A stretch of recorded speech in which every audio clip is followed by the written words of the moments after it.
lot of what people are doing nowadays are obsolete and don't work. Coming from the places they put the money, what they do with the money, and a lot of other things that they don't understand about the financial system. And it starts with just having some basic understanding of economics. Hi, my name is Pascal Manget, and you're watching the Financial Ownership Podcast.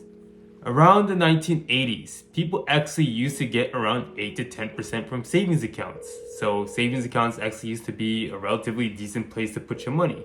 But nowadays, the average saving yield is about 0.06%, which basically is nothing. You don't really get anything or any advantage of a savings account, especially since there's restrictions in terms of how many transactions you can use in it. It's not even beneficial anymore. But there's a lot of people that use savings accounts and save money in savings accounts. With inflation being so high nowadays and a lot of things increasing in price from gas and other types of things just increasing in price, savings accounts aren't really working the way they used to.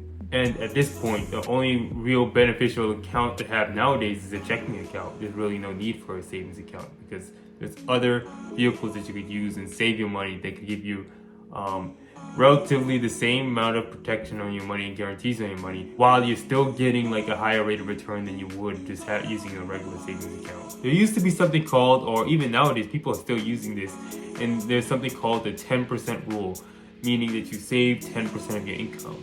So if you make $40,000 and you save 10% of your income, you save about $4,000 of your own dollars into the bank or whatever account that you put your money in.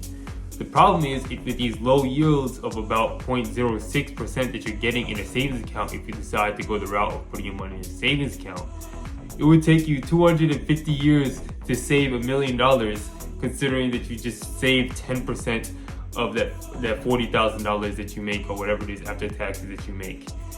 And if you think about it, that's an extremely long time, and no one's really ever going to reach that point where they have actually a legit amount of money for retirement or for financial independence. Even today, now at this point, the thing is, even $1 million doesn't get you as far as it used to.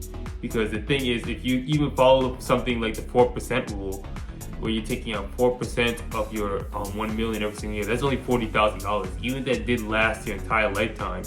Considering things like inflation and the rising cost of everything else that's going on, especially nowadays, and it doesn't seem like it's slowing pace anytime soon, how much is that 1 million going to get you 20, 30 years in the future?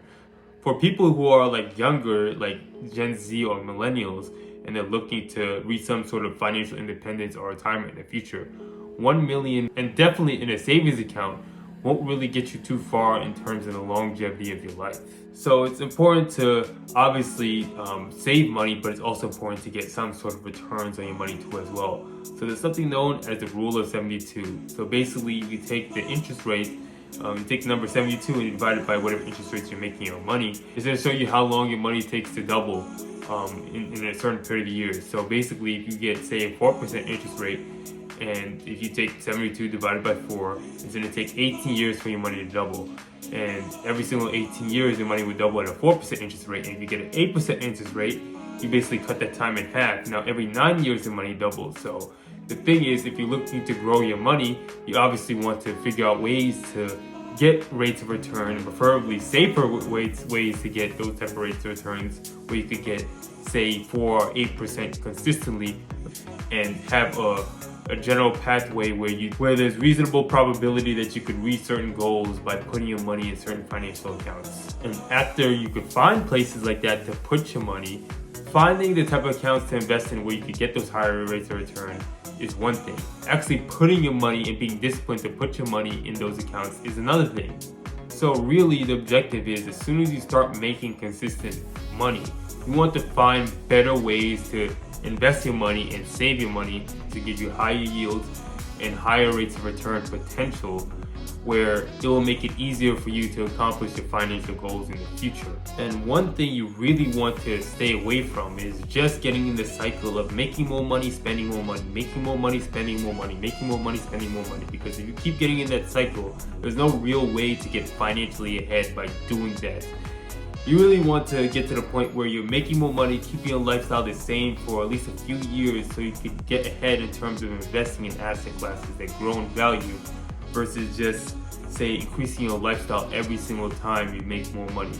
because you're gonna kind of get in that hamster wheel of never really being able to get financially ahead, or never even being able to get that financial independence that you want if you keep doing that and keep running around that cycle where you're trying to increase your lifestyle every single time you make money. And one thing to keep in mind is, think about it like this. If you could find a way to pay the IRS 20 or 25% of your income, and depending on your bracket, you might be paying even more in taxes to the IRS. If you could find a way to pay the IRS that much money, why can't you find a way to pay yourself the same amount of money that you pay the IRS? You pay the IRS 24%, you keep 24% for yourself. You really want to make sure you get that discipline and that priority into your finances, that whatever they take away from me, I should be able to keep the same amount of money for myself and for my family and all those type of things, because that's important. And try to live on that 52% or whatever percent that you have left after you save that amount for yourself. And if you don't make enough money, find ways to earn enough money so you can at least save the amount that you're paying the IRS in taxes.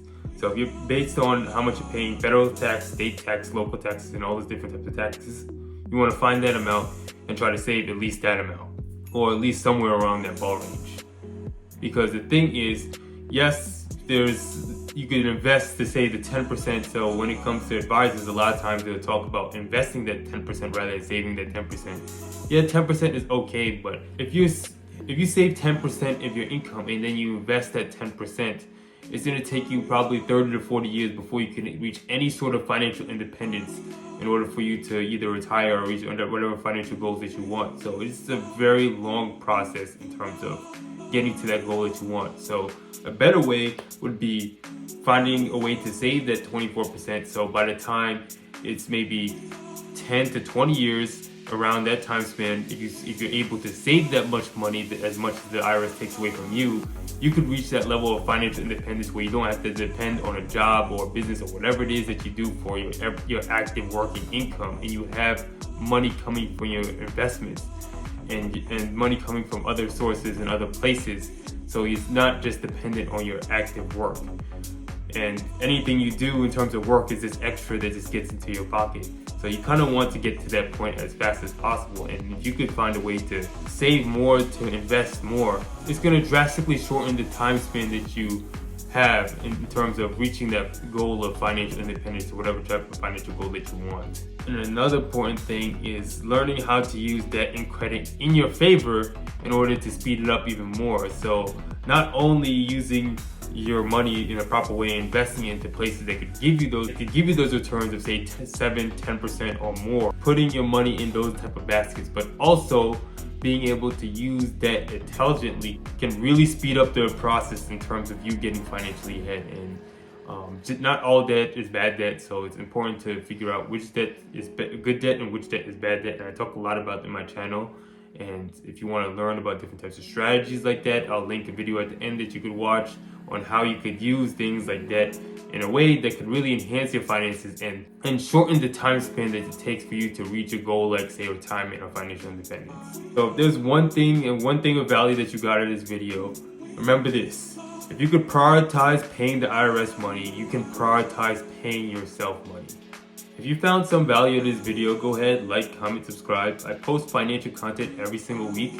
So if you're interested in things like personal finance, investment topics, and different types of concepts on financial products and financial tools, feel free to like, comment, subscribe, and ask any questions you want based on anything I said in this video or any past videos. Thank you.